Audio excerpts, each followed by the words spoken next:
अनेक जन्मों के किए हुए पुण्यों से जब जीव के सौभाग्य का उदय होता है और वह सत्पुरुष का संग प्राप्त करता है, तब अज्ञान के मुख्य कारण रूप मोह एवं मद के अंधकार को नाश करके उसके चित्त में विवेक के प्रकाश का उदय होता है। सृष्टि के प्रारंभ में ब्रह्मा जी ने जैसे ही रचना का प्रारंभ करना चाहा, उनके संकल्प करते ही उनसे 4 कुमार उत्पन्न हुए, सनक, सनंदन, सनातन एवं सनत कुमार। ब्रह्मा जी ने सहस्त्र दिव्य वर्षों तक तप करके हृदय में भगवान शेषशाही का दर्शन पाया था। भगवान ने ब्रह्मा जी को भागवत का मूल ज्ञान दिया था। इसके बाद ही ब्रह्मा जी मानसिक सृष्टि में लगे थे। ब्रह्मा जी का चित्त अत्यंत पवित्र एवं भगवान में लगा हुआ था। उस समय सृष्टिकर्ता के अंतःकरण में शुद्ध सत्व गुण ही था। फलतः उस समय जो 4 कुमार प्रकट हुए, वे शुद्ध सत्व गुण के स्वरूप हुए। उनमें रजोगुण तथा तमोगुण था ही नहीं। न तो उनमें प्रमाद, निद्रा, आलस्य आदि थे और न सृष्टि के कार्य में उनकी प्रवृत्ति थी। ब्रह्मा जी ने उन्हें सृष्टि करने को कहा तो उन्होंने सृष्टिकर्ता की यह आज्ञा स्वीकार नहीं की। विश्व में ज्ञान की परंपरा को बनाए रखने के लिए स्वयं भगवान ने ही इन 4 कुमारों के रूप में अवतार धारण किया था।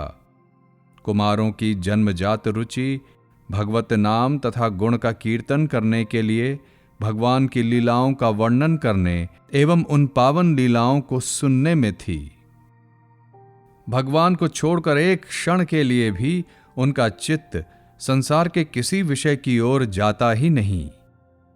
ऐसे सहज स्वभाव सिद्ध विरक्त भला कैसे सृष्टि कार्य में और कब लग सकते थे? उनके मुख से निरंतर हरि ही शरणम यह मंगलमय मंत्र निकलता रहता है। वाणी इसके जप से कभी विराम लेती ही नहीं। चित्त सदा श्री हरि में लगा रहता है। इसका फल है कि 4 कुमारों पर काल का कभी कोई प्रभाव नहीं पड़ता। वे सदा 5 वर्ष की अवस्था के ही बने रहते हैं। भूख प्यास, सर्दी गर्मी, निद्रा आलस्य, कोई भी माया का विकार उनको स्पर्श तक नहीं कर पाता। वैसे तो कुमारों का अधिक निवास धाम जनलोक है, जहां विरक्त, मुक्त, भगवत भक्त तपस्वी जन ही निवास करते हैं। उस लोक में सभी नित्य मुक्त हैं, परंतु वहां सब के सब भगवान के दिव्य गुण एवं मंगलमय चरित्र सुनने के लिए सदा उत्कंठित रहते हैं। वहां सदा सर्वदा अखंड सत्संग चलता ही रहता है। किसी को भी वक्ता बनाकर वहां के शेष लोग बड़ी श्रद्धा से उसकी सेवा करके नम्रतापूर्वक उससे भगवान का दिव्य चरित्र सुनते ही रहते हैं। परंतु सनकादि कुमारों का तो जीवन ही सत्संग है। वे तो सत्संग के बिना एक क्षण रह नहीं सकते।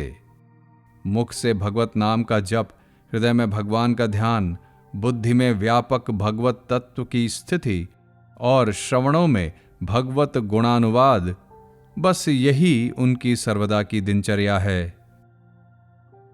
4 कुमारों की गति सभी लोकों में अबाध है। वे नित्य 5 वर्षीय दिगंबर कुमार इच्छानुसार विचरण करते रहते हैं। पाताल में भगवान शेष के समीप और कैलाश पर भगवान शंकर के समीप वे बहुत अधिक रहते हैं। भगवान शेष एवं शंकर जी के मुख से भगवान के गुण एवं चरित्र सुनते रहने में उनकी कभी तृप्ति ही नहीं होती। जनलोक में अपने में से ही किसी को वक्ता बनाकर भी वे श्रवण करते हैं। कभी कभी किसी परम अधिकारी भगवत भक्त पर कृपा करने के लिए वे पृथ्वी पर भी पधारते हैं। महाराज पृथु को उन्होंने ही तत्व ज्ञान का उपदेश किया। देवर्षि नारद जी ने भी कुमारों से श्री भागवत का श्रवण किया।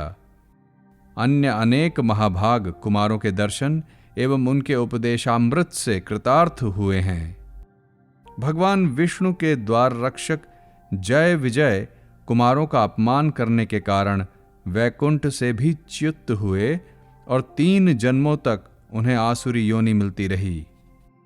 सनकादि 4 कुमार भक्ति मार्ग के मुख्याचार्य हैं। सत्संग के वे मुख्य आराधक हैं। श्रवण में उनकी गाढ़तम निष्ठा है।